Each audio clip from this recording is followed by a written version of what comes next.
Magandang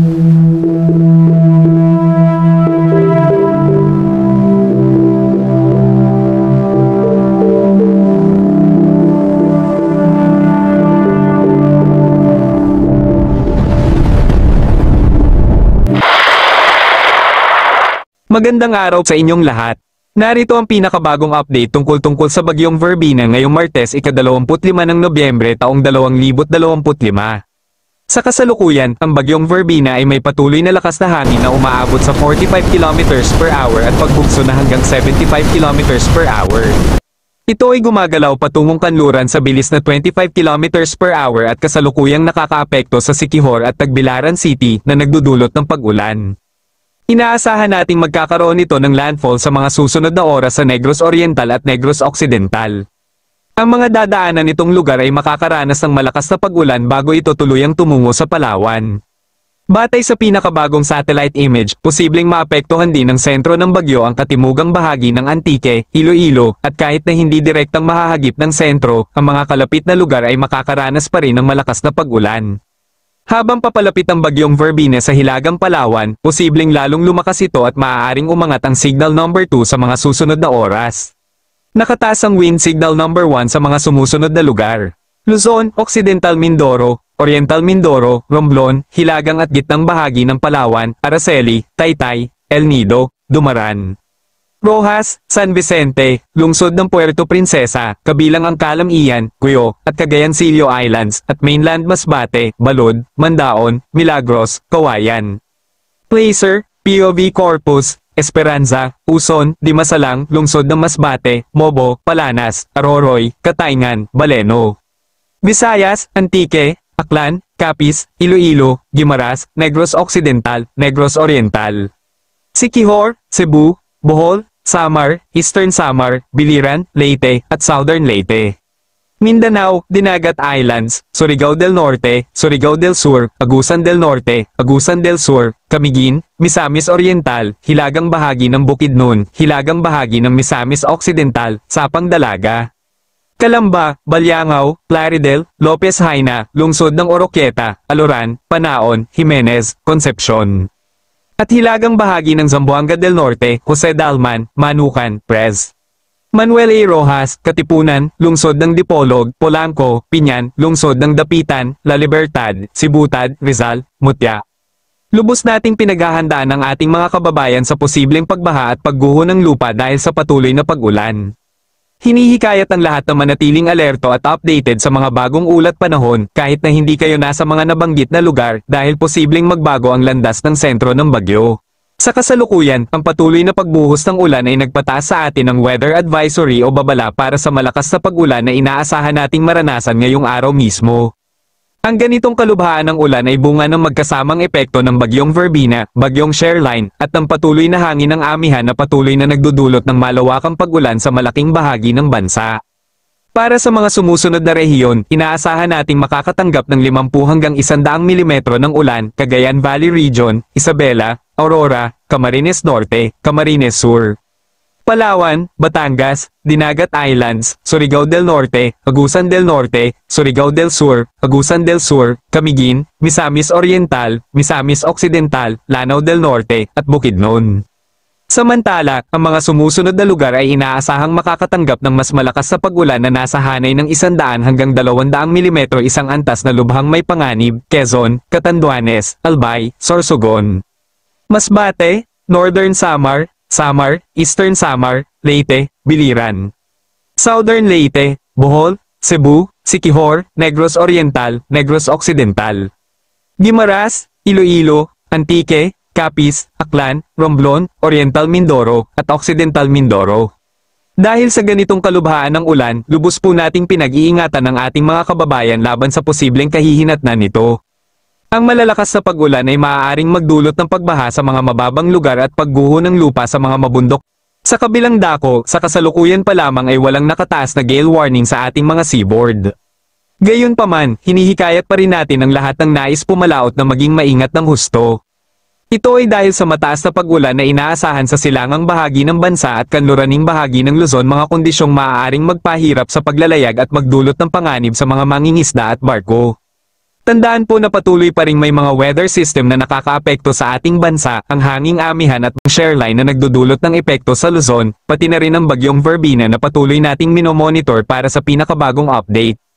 Hinihiling po natin sa lahat na manatiling alerto, sumunod sa mga paalala ng inyong lokal na pamahalaan at autoridad sa panahon, at maghanda ng maaga para sa anumang posibleng kaganapan. Ingat po tayong lahat. Dumako naman tayo sa ating partner para sa mga karagdagang impormasyon sa loob ng ating bansa. Update po muna tayo dito sa binabantayan nating bagyong si Verbena. Itong si Verbena ay nananatili sa tropical depression category at huling namataan over the coastal waters ng Anda, Bohol. May taglay na lakas na hangin na ng 75 kilometers per hour. Ito'y kumikilos west-northwestward. Inaasahan po natin yung fog-landfall neto si bagyong Verbena ngayong gabi dito po sa may Bohol bago po ito patuloy na tumawid ng kalupaan po dito sa Visayas. Sa ngayon, may kita natin din sa ating satellite image, meron din tayo mga weather system na iba na nagdadala rin ng mga pag-ulan sa ibang bahagi ng ating bansa. Itong shear line dito sa eastern section ng Northern Luzon, ito namang northeast monsoon dito sa nalalabing bahagi ng Northern Luzon. Para naman sa forecast track na itong si bagyong Verbena, kung makikita natin, ito'y tatawid ng ating kalupaan bilang isang ganap na tropical depression category. Pinakamataas po nating tinataas na tropical cyclone wind signal kapag tropical depression ay signal number 1. Kaya signal number 1 lamang ang mga nakataas sa ilang areas po natin. So nakikita din natin, posible ito mag-intensify into a tropical storm category prior to landfall dito sa northern Palawan or after niya maglandfall dito sa may Palawan or over the western Philippine Sea. May kita din natin ito'y mag-i-intensify palalo into a severe tropical storm category paglabas ng ating Philippine Area of Responsibility. Sa ngayon, tropical cyclone wind signal number 1 dito sa Luzon, sa may Occidental Mindoro, Oriental Mindoro, Romblon, northern at central portions ng Palawan, kasama ang Calamian, Cuyo at Cagayancillo Islands, pati na rin dito sa may mainland Masbate. Para naman sa Kabisayaan po natin, signal number 1 dito sa may Antique, Aklan, Capiz, Iloilo, Guimaras, Negros Occidental, Negros Oriental, Siquijor, Cebu, Bohol, Samar, Eastern Samar, Biliran, Leyte at Southern Leyte. Para naman sa dito sa Mindanao, dito to sa Dinagat Island, Surigao del Norte, Surigao del Sur, Agusan del Norte, Agusan del Sur, Camiguin, Misamis Oriental, northern portion ng Bukidnon, northern portion ng Misamis Occidental at northern portion ng Zamboanga del Norte. Ito rin pong si bagyo pong si bagyong si Verbena, inaasahan po nga natin na magla-landfall po siya dito sa may Bohol ngayong gabi, pero inaasahan pa rin po natin yung pananatili pa rin po niya into a tropical depression category. So inaasahan pa rin po natin may mga malalakas na hangin pa rin po tayong maitatala habang patawid po siya dito sa Visayas. Sa ngayon, inaasahan po natin paminsan-minsan bugso na malalakas na hangin dito po sa may Luzon, Visayas, Surigao del Sur, Misamis Oriental, Misamis Occidental at Zamboanga del Norte ngayong gabi. Bukas naman po, may mga malalakas na hangin din po tayo paminsan-minsan na mararanasan dito sa Luzon, Visayas, Dinagat Island, Surigao del Norte, Agusan del Norte, Surigao del Sur, Davao Oriental, Misamis Oriental, Lanao del Norte, Misamis Occidental at Zamboanga del Norte. By Wednesday, may kita natin na bawasan na yung mga areas po natin na makakaranas ng malalakas na po na hangin dahil ito po yung paglayo na po nitong si bagyong Verbena. Pero inaasahan pa rin po natin occasional gusty conditions dito sa Luzon, Western Visayas at Northern Samar.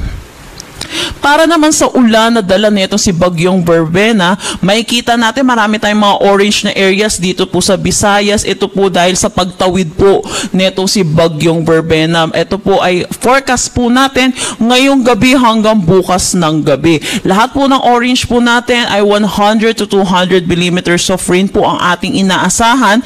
And then yung yellow naman po 50 to 100 millimeters of rain. Dito po sa Luzon, makikita natin meron din tayong maitatala lahat na significant rainfall, pero hindi po ito dulot ng bagyong si Verbena. Ito po ay dulot ng shear line. So dito po sa Luzon, kung may nararanasan po tayo mga pag-ulan, hindi po ito dulot ng bagyo pong si Verbena. Ito po ay dulot ng shear line o kaya ng northeast monsoon. Lalo na dito sa Metro Manila, shear line po yun ang papaulan po dito sa atin.